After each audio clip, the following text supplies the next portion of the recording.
متعلق اور سے سنیں، انشاءاللہ جلدی دعا ہو جائے گا۔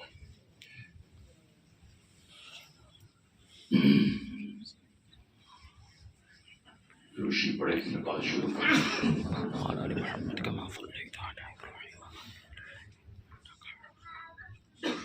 اللہ کی ذات عالی نے اپنے ذات کے تعارف کے لیے بہت غور سے سنیں۔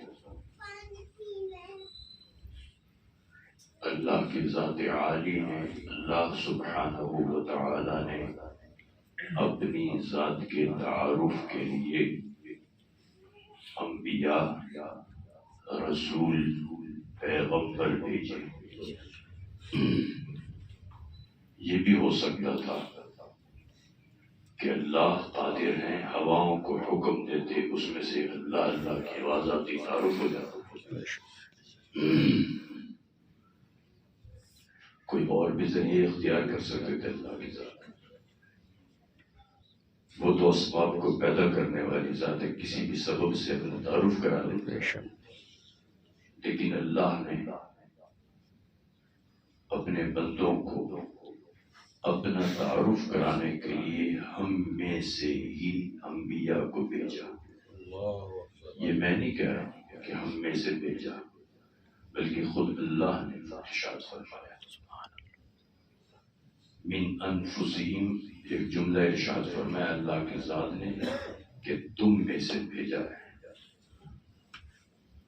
کسی اور مخلوق سے بھیجتا تو تم سے شاید اس کا انس اور تمہارا اس سے انس پیدا نہ ہوتا، جوڑ پیدا نہ ہوتا۔ ہماری جنس سے بھیجا۔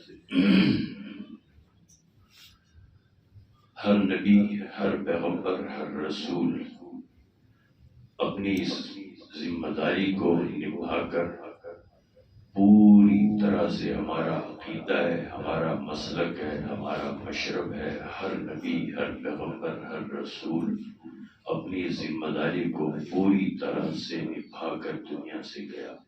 بولو بھائی، بے شک، بے شک، زور سے بے شک، اور زور دیا بے شک۔ یہاں ایک بات اور کہہ دو، ہم جن شیعوں کو صفائی سے کہہ رہا ہوں، ہم شیعہ کو کہتے ہیں، وہ ہمارے بھائی ہیں۔ خمینی کا عقیدہ یہ ہے، ان کے امام کا، جس کو ہم کہتے ہیں اسلامی انقلاب لایا تھا ایران میں، اس خمینی کا عقیدہ یہ ہے کہ سارے انبیاء اس دنیا سے ناکام گئے، نامراد گئے۔ جملہ میں بہت مشکل سے کہہ رہا ہوں۔ اس کا عقیدہ یہ ہے، ان سب اس طبقے کا عقیدہ یہ ہے کہ جتنے انبیاء، رسول، پیغمبر دنیا میں آئے، اپنی ذمہ داریوں کو پوری نہیں کر سکے، وہ اپنے ساری ذمہ داریوں میں ناکام ہوئے۔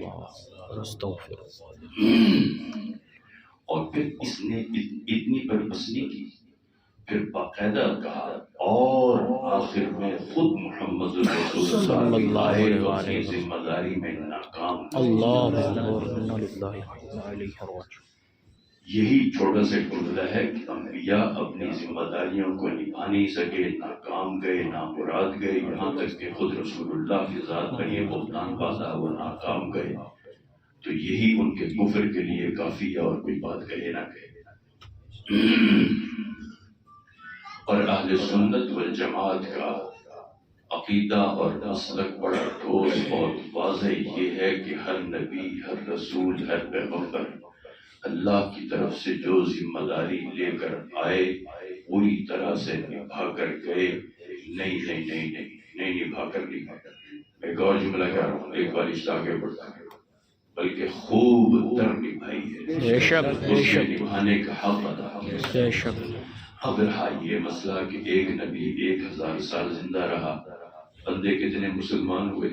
1، 2، 4، 10، 12، یوں انگلیوں پہ شمار کریں، لیکن ہدایت اللہ کے ہاتھ ہے، نبی کے نہیں۔ اس کی دلیل پھر قرآن میں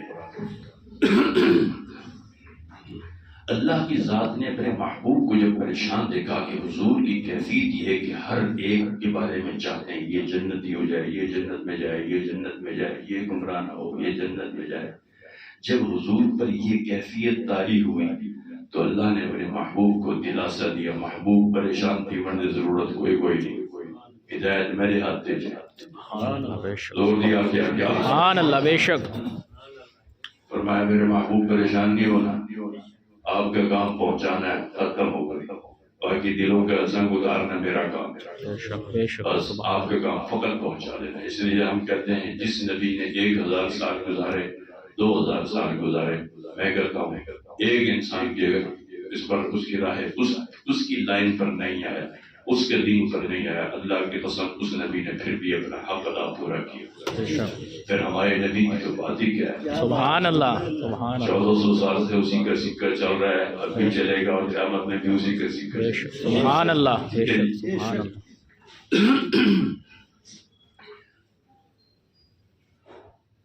یہاں ایک بات بڑی بات آپ نے بات سمجھ لی، میری تمہید اگلی بات کر رہا ہوں.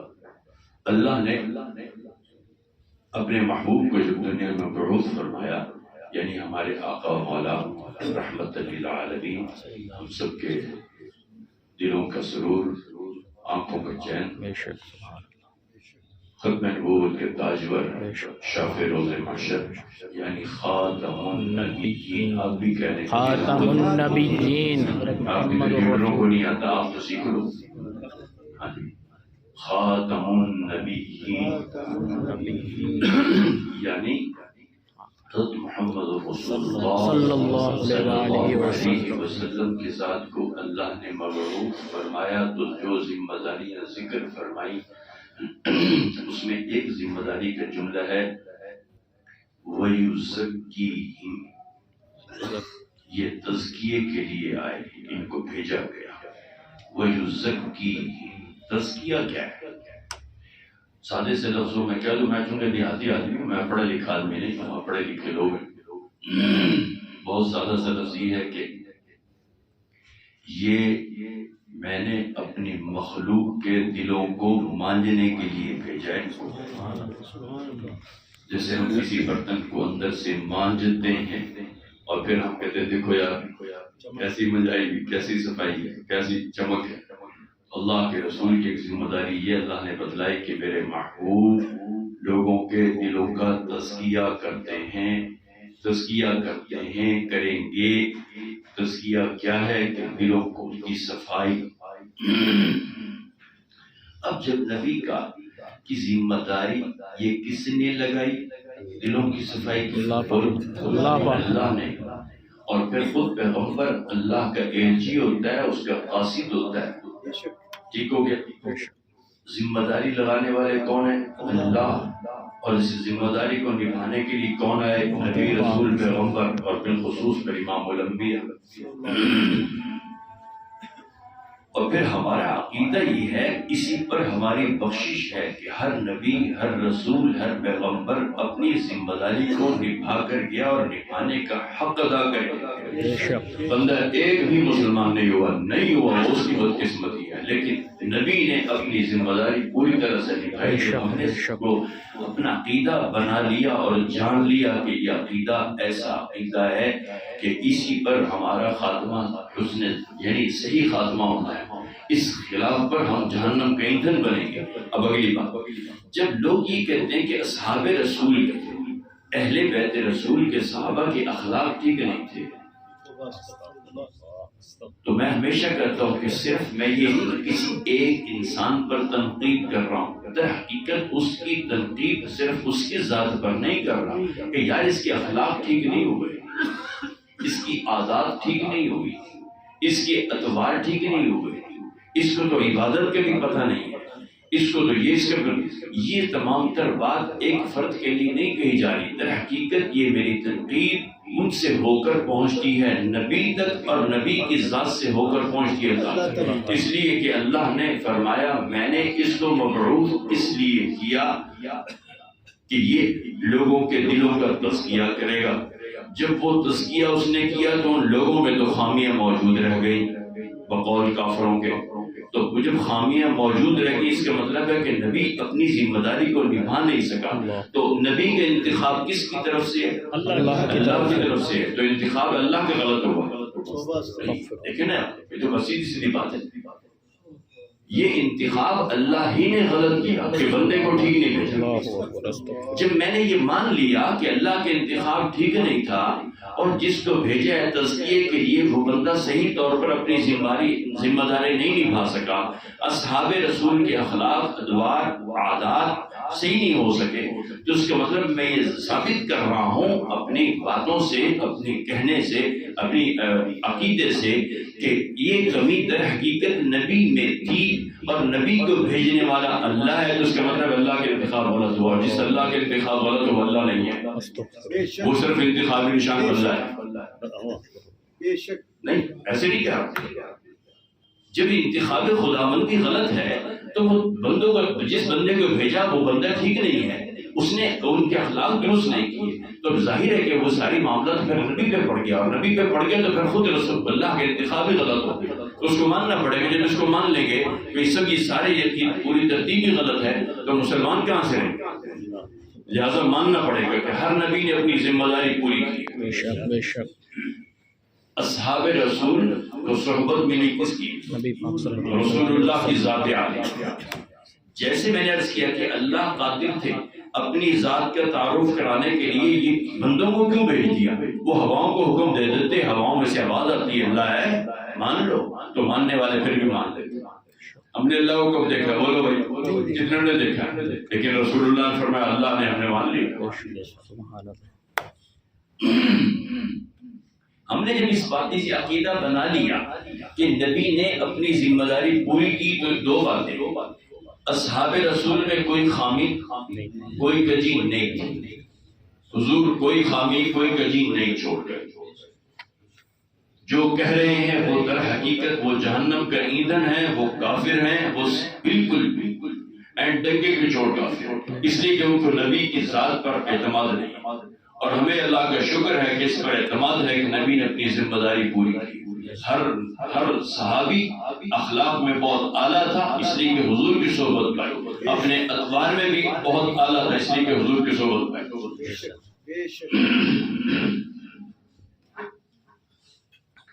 یہاں ایک بات اور بھی ذہن میں رکھیں،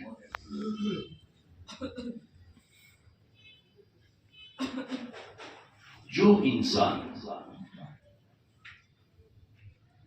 ہمارے ذہنوں میں ایک بات یہ بٹھائی گئی خمینی کے بارے میں، اہل تشیع کے بارے میں، کہ ایسا ہمارا ان کا کوئی اصولی اختلاف نہیں ہے، بس یہ ایسی ہے جیسے ہمارا باہم چھوٹا موٹا اختلاف ہوتا ہے۔ اہل تشیع سے ہمارا اصولی اختلاف ہے، بنیادی اختلاف ہے، اصولی اختلاف ہے۔ اصولی اختلاف کو کفر اسلام کا اختلاف کہتے ہیں۔ یہ اختلاف نہیں کہ ہاتھ میں نے یہاں باندھے، ہاتھ یہاں باندھے، یہ اختلاف نہیں ہے، صحابہ رسول میں بھی رہا ہے۔ لیکن میں ایک بات کہا کرتا ہوں کہ اس اختلاف کو صحابہ رسول نے آپس میں دلوں کو تقسیم کرنے کے اختلاف نہیں بنایا، یہ آپ کے فسادیوں نے، یہ اس دور کے شرارتیوں نے بنایا ہے۔ ایک ہی سب میں کھڑے ہوتے تھے، ہاتھ یہاں بھی ہوتے تھے، یہاں بھی ہوتے تھے، کسی نے کہا یہاں اوپر کر، اس نے کہا نیچے کر، نہیں، وہ جانتے تھے حضور کیا تھا، اور کیا یاد رکھیں قیامت کی صبح تک حضور کی ہر ادا کو اللہ نے زندہ رکھنا ہے، وہ کسی بھی صورت میں۔ بے شک سبحان اللہ۔ کہیں آمین بلند آواز سے سنیں گے، کہیں آمین آہستہ سنیں گے، کہیں ہاتھ اوپر ہوں گے، کہیں ہاتھ نیچے ہوں گے، کہیں ہاتھ کوئی صورت ہوگی نماز کی، کہیں صورت ہاتھ چھوڑ کر نماز کی، امام گزرے۔ یہ ادائیں ہیں اور حضور کی ذات سے باقی ظاہر ہوئی، یہ قیامت کی صبح تک ان اداؤں نے باقی رہنا ہے، لیکن یہ ادائیں امت میں تقسیم کا ذریعہ نہیں۔ یہی وجہ ہے، یہی وجہ سے اختلاف کو ہم نے کبھی، میں سری لنکا پہلی مرتبہ سری لنکا گیا، جیسے جہاز سے اترے تو مغرب کا وقت تھا، فوراً سے کولمپور کے تبلیغی مرکز میں مجھے لے گئے۔ میں جا کے بھی بیٹھے ہی تھا، میرے ساتھ چونکہ بہت سارے احباب تھے، 50-60 حضرات مجھے لینے کے لیے آئے تھے۔ تو امام صاحب نے پوچھا شیخ کا تعارف، انہوں نے کہا بتلا دیا میرا۔ امام صاحب نے آ کے نماز پڑھا، مجھے یہ فکر تھی یہ سارے شافعی ہیں، یہ ہے سننے کی بات، اور میں نے کہا ہم حنفی ہیں، اور وہ بھی لوہے کی ٹانگ بھر گیا، کیسے ہوگا؟ تو امام صاحب نے مجھے آگے کہا، پہلے تو ملے، پھر مجھے کہا کہ ہماری خواہش تھی نماز پڑھائیں، آپ کا ساتھی کا تعارف کرایا۔ میں نے کہا آپ شافعی ہیں ہم حنفی ہیں تو ہم نماز انشاءاللہ پڑھ لیں گے آپ کے پیچھے، آپ پڑھا لیں، مجھے تو نہیں پڑھانی ہے، ان کو نماز نہیں پڑھانی ہے کیا؟ میں نے کہا آپ بھائی میں مشکل ہوگی، کریں ہمارا آپ کا کوئی اختلاف نہیں، افضل غیر افضل کا اختلاف ہے، سنے اس کے بعد جو شافعی اس نے ہمارا آپ کے اختلاف فقط اتنا ہے کہ ہمارے امام نے اس کو بہتر سمجھا، آپ کے امام نے اس کو بہتر سمجھا، کیا اختلاف ہے؟ اس نے کہا کہ یہ فتنہ تو پاکستان میں ہمارے یہاں نہیں ہے، اور میں آپ حیران ہوں گے کہ میں 15 دن وہاں رہا، کوئی مغرب کی نماز، چونکہ مسافر 14 دن، کوئی مغرب کی نماز میں جس مسجد میں گیا میرے بغیر کسی نے نہیں پڑھا، سارے شافعی ہوتے ہیں، فجر کی نماز مستقل میرے ذمہ رہی، جمعہ میرے ذمہ رہی، مجھے یہ بھی احساس نہیں ہوا میں شافعی ہوں گا۔ تو یہ ہے وہ امت میں کہ یہ اختلاف تو باعث رحمت ہے، اس کو فساد کیوں بنا دیا؟ میں یہ بات اس لیے سنائی کہ ان ائمہ کرام میں ایک دوسرے کا احترام رہا۔ میں مصر گیا، پروٹوکول کے بغیر ہم باہر نہیں جا سکتے تھے، اصول تھا۔ اب پروٹوکول بدل گیا کہ وہ 14-15 دن وہاں رہنا ہوا تو وہ خود لے کے جائیں، خود ان کے پروٹوکول میں شامل نہیں تھا۔ امام شافعی کے مزار قاہرہ میں، اب میں نے کہا یار میں یہاں آ کر بھی محروم رہوں کہ امام شافعی کے مزار پہ بھی نہ جا سکوں، میں نے اپنے آپ سے کہا یار ہے بہت خسارے کی بات، تو میں بھی کہہ دیتا اگر کوئی اختلاف ہو تو ان سے میرا کہ یار امام شافعی کون سا ہم مقلد ہیں، بس ٹھیک ہے بزرگ تھے ٹھیک ہوں گے، لیکن نہیں، یقین کریں میں چور دروازے سے ہوٹل کے نکل کے باقاعدہ گاڑی کرا تھا اور فاتحہ خانے کے لیے امام شافعی کے مزار پر جاتا کی خدمات ہے۔ یہی ہے وہ اختلاف جو امت باعث رحمت رہا ہے کہ میں باوجود ان کے مقلد نہیں، میں بلند آواز سے آمین کا قائل نہیں، میں پیچھے امام کے فاتحہ پڑھنے کے قائل نہیں، میں کسی مسئلے کو، لیکن احترام تعظیم تکریم امام اعظم نے ہمیں سکھایا ہے۔ لہٰذا یہ جو اختلاف ائمہ کے ہیں، یہ اختلاف کوئی امت میں کوئی نفاق پیدا کرنے والے نہیں، یہ تو باعث یہ ادائیں ہیں حضور کی کہ ایک امام نے اس کو اختیار کر لیا، ایک امام نے اس کو اختیار کر لیا۔ امام شافعی رحمہ اللہ، امام اعظم ابو حنیفہ رحمۃ اللہ علیہ کے مزار پر تشریف لے گئے، بغداد تشریف لے گئے، نماز کا وقت تھا، اب یہ زور سے آمین کہنے والے، امام نے بولا اللہ کہا کہ آمین کی آواز ہی نہیں آئی، خدام نے کہا صحیح بیٹا تو سب زور دیا دے وہ آمین، آج کیا ٹھیک ہے؟ امام صاحب نے فرمایا میں نے قبر والے کا حیا کیا، ہم نے آہستہ کہہ لی، اب ہے کوئی لڑائی جھگڑے کی بات کچھ بھی۔ لہٰذا ہمارا عقیدہ جب یہ ہے کہ اللہ نے ہر رسول، ہر پیغمبر، ہر نبی تو جو ذمہ داری اللہ نے اپنے تعارف کے حوالے سے مخلوق کو گمراہی سے بچانے کے حوالے سے دے کر بھیجی، ہر نبی، ہر رسول، ہر پیغمبر اگر اپنے زمانے میں اس کو پوری طرح سے نبھا نہیں کیا بلکہ اس کے نبھانے کا حق ادا کیا۔ جب رسول اللہ نے اصحاب رسول سے ایک موقع پر پوچھا کہ بتلائیے میں جو ذمہ داری لے کر آپ تک پہنچائی، اصحاب رسول نے فرمایا صحیح میرا پہنچائی نہیں، پہنچاون دا حق ادا کیتا ہے، سبحان اللہ سبحان اللہ، پہنچاون دا حق ادا کیتا ہے۔ حضور نے فرمایا پھر گواہ رہنا اور دوسروں تک پہنچا دو پھر جو کچھ تم نے کہا ہے، ٹھیک ہے۔ اب یہ کہ ہم نے تسلیم جب کر لیا کہ نبی نے اپنی ذمہ داری پوری کی تو اس پر یہ بھی تسلیم کرنا پڑے گا اور لوگوں کی باتوں سے بچ کر اپنے کانوں کی حفاظت کر کے، اپنے عقیدے کی حفاظت کر کے، اپنے ایمان کی حفاظت کر کے یہ بھی دیکھنا پڑے گا کہ یہ جو لوگ جب یہ بات کہہ رہے ہیں کہ اصحاب رسول کے خلاف ٹکنے تھے ان کے، وہ تو ذمہ داری یہی لے کر آئے تھے کہ ان کے دلوں کا تزکیہ کریں، ان کو گمراہی سے بچائیں، ان کو اللہ کے ساتھ ملا دیں۔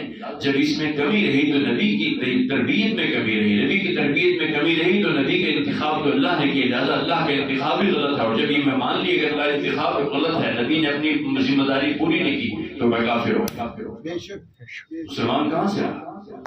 ہمارا عقیدہ ہے ایک صحابی کا، اصحاب رسول کی جماعت کے ایک ایک فرد اور اہل بیت کی جماعت کے ایک ایک فرد ایسے ہی ہے جیسے آسمان پہ چمکتے ہوئے ستارے، بے شک سبحان اللہ، زیادہ ہے۔ حضور نے ایسی لڑی فرما دی، فرمایا جیسے بھی تجھے لڑ پھاڑنا ہوگے نا، جس کے دامن پکڑ لو گے، فرمایا میرے صحابہ ایک ایک ایسے ہیں کہ جنت میں تمہیں لے کے جائیں گے۔ سبحان اللہ۔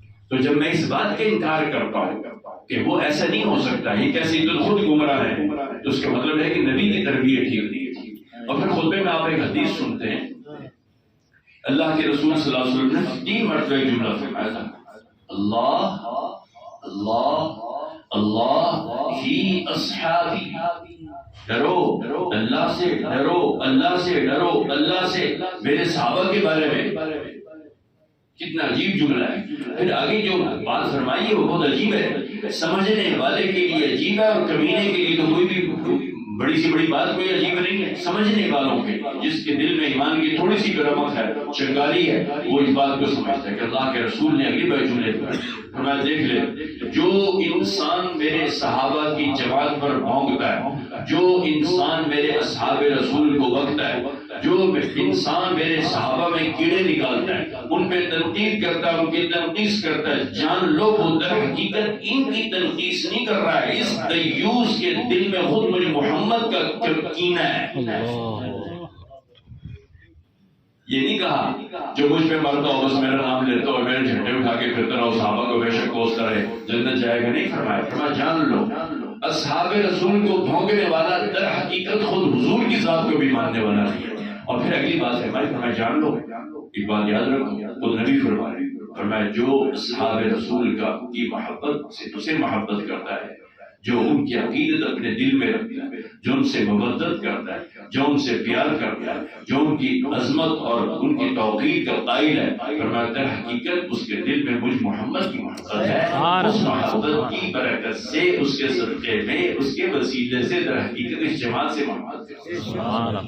ہم صحاب رسول سے محبت حضور کی محبت کی وجہ سے کرتے ہیں، اور ان کالوں سے بغض در حقیقت حضور کے صحابہ کا بغض رکھنے کی وجہ سے بغض رکھتے ہیں، ہمارے ذاتی سے ان سے بغض تھوڑی ہے۔ اس لیے بات یہ پکائی میں جو ہر نبی نے اپنی ذمہ داری پوری کی، یہاں تک کہ نبی پاک صلی اللہ علیہ وسلم تشریف لائے، عین اپنی ذمہ داری کو نبھایا۔ ایک ایک صحابی، ایک ایک اصحاب رسول کی، ایک ایک اصحاب رسول کی جماعت کے ایک ایک فرد کی پوری طرح سے تربیت فرمائی، اہل بیت کی ایک ایک فرد کی پوری طرح سے تربیت فرمائی، اور وہ اس تربیت فرمانے میں عین اپنا حق پورا ادا کر کے خمینی کا اور پورے اہل تشیع برادری کا عقیدہ یہ ہے کہ سارے نبی ناکام گئے، یہاں تک کہ خود رسول اللہ کی ذات بھی ناکام گئی۔ ہم ان کو ٹھوک بجا کے نہ پہلے مسلمان مانتے تھے نہ آج مانتے۔ بالکل بالکل بے شک۔ 3 طبقے جس کو میں اکثر ذکر کرتا ہوں، 3 طبقے، دیوبندی، بریلوی، اہل حدیث، ان کے کھانے پینے میں اختلاف ہے، بس باقی اور کوئی اختلاف نہیں، یہ صرف ایسے ہی۔ آج دسترخوان پہ سارے مولویوں کو بٹھا دو، سب بیٹھے کٹے روٹی کھا رہے ہو، بس ویسے لڑائی ہے۔ کیا لڑائی ہے؟ ڈرامے بازی ہے۔ 3 طبقات کو میں اکثر ذکر کیا کرتا ہوں، دیوبندی، بریلوی، اہل حدیث، تینوں اپنے آپ کو اہل سنت والجماعت کہنا ہے۔ ہماری نسبت حضور کی سنت کی طرف ہے، یعنی حضور کی سنتوں پر عمل کرنا۔ والجماعت ہیں صحابہ کے نام سے، والجماعت ہے حضور کے صحابہ کی طرف ہماری نسبت ہے۔ ہم حنفی کہلاتے ہیں تو حضرت امام اعظم ابو حنیفہ کے تعبیر و تشریح کی وجہ سے حنفی کہلاتے ہیں۔ میں ایک بات یہ کہتا ہوں، ان تینوں کی جو گھمن گھیری ہے دیوبندی، بریلوی، اہل حدیث کی، وہ فقط ایک ہی ہے۔ پتہ کیا ہے؟ صحابہ کرام، انہی کے نام پہ سر کھا رہے ہیں۔ تو بھئی میرا دین سارا صحابہ رسول سے مل رہا ہے نا، صحابہ رسول کے لوگوں کو اگر پورے الزام ٹھہرا دوں گا وہ مجرم ٹھہریں گے، وہ ان کی تربیت ٹھیک نہیں تھی، تو میرے دین کا کہاں سے ٹھیک ہوگا؟ کون سا مسئلہ ہے؟ میں نے ایک بات کہی تھی، بات آخری کیا کہ یار صفے بات کہنے والا بہت بڑا اسکالر، اس نے کھڑے ہو کر کہہ دیا نماز کا وقت ایسے ہی میرا صفا سیدھی کرو۔ یہ کون سا ایسا کوئی مسئلہ دین کا؟ بھائی صفے سیدھی کرو، کر لو۔ آپ حیران ہوں گے، یہ چھوٹا سا مسئلہ، چھوٹی سی مثال ہے، چھوٹا سا مسئلہ کہ صفے سیدھی کرو۔ اللہ کی قسم اصحاب رسول کے درمیان سے نکال دو، تیرا مولوی الٹا لٹک جائے گا دیوبندی، صفے سیدھی نہیں کرا سکتے۔ یہ بھی صحابہ سے پوچھنا پڑے گا حضور کیسے کھڑا کرتے ہیں۔ ابھی میں نے ہاتھ نہیں بلند کیے، ابھی میں نے اللہ اکبر کوئی نہیں کہا، ابھی میں نے ہاتھ نیت نہیں باندھی، ابھی کوئی کچھ بھی نہیں ہوا، فقط یہ کہا ہے مولوی نے صفے سیدھی کرو۔ میں صفے سیدھی نہیں کرا سکتا۔ اگر میں کہہ دوں کہ یار میں صحابہ کو تو کرا کے دیں، موت واقع ہو جائے، زہر کا پیالہ پی لوں گا، صحابہ کو چھوڑ کر صرف سب میں بندوں کو کھڑا نہیں کر سکتا، اتنے قیمتی لوگ ہیں یہ۔ بے شک بے شک، ایک ام عائشہ کا مسئلہ لے لو، سبحان حضور اللہ، کی زوجہ پاک کا ایک مسئلہ ان کی ذات سے جڑا ہوا میں بتا رہا ہوں، ایک مسئلہ تیمم کا، وہ ذریعہ بنی تھی، ایک واقعہ ہوا تھا، نماز پانی نہیں تھا، حضور نے فرمایا تیمم کرواؤ، آپ حیران ہوں گے، اس عورت ذات کو بیچ میں سے نکال دو، فقط ایک عورت کے درمیان سے میں نہیں مانتا، تیرا مولوی تیمم نہیں کرا سکتا، الٹا لٹکتے ہیں۔ بے شک بے شک، ایک ایک مسئلہ ایسا ہے دین کا جس پر میں اور آپ کھائے جا رہے ہیں اور کوئی گھومن گھیری سب دین اسی کے گرد ہے، وہ یہ ہے کہ یہ صحابہ کی جماعت کے گرد گھوم رہے ہیں، اور صحابہ کی جماعت میں سے کسی کی فرد کو، جماعت کو نہیں، اس ایک فرد کو چھوڑ دیں۔ ایک بندے نے پوچھا آپ سے آ کر، عصر کے بعد نفل پڑھنے کی خواہش ہے، فارغ بیٹھا ہوں، نفل پڑھ لو۔ سیدنا میرے معاویہ کو بیچ میں سے نکالو، فرماتے ہیں زندگی میں حضور کے ساتھ رہا، میں نے دیکھا حضور نے عصر کے بعد نفل نہیں پڑھی۔ ایک امیر معاویہ کے درمیان سے نکالو، آپ عصر کے بعد نفل پڑھنے کا مسئلہ نہیں کسی کو بیان کر سکتے۔ ایک ایک انسان ایسا بھاری پتھر، بھاری بھرکم پتھر ہے کہ اس کا آپ تصور نہیں کر سکتے۔ اللہ بھی رحمت سے ان حضرات کی محبت پر زندہ رکھے، اللہم آمین آمین، ان حضرات کی محبت پر ہمارا حشر ہو، آمین آمین یا رب جماعت ہے، ایک ایک فرد کھڑا ہوگا، ان فقیروں کو کہے گا یا اللہ چھاڑ دے اور ڈانٹ دے، آپ نے نکال کر دے سی مشکل سرات دے، اللہ اللہ الحمدللہ رب العالمین والعاقبۃ للمتقین۔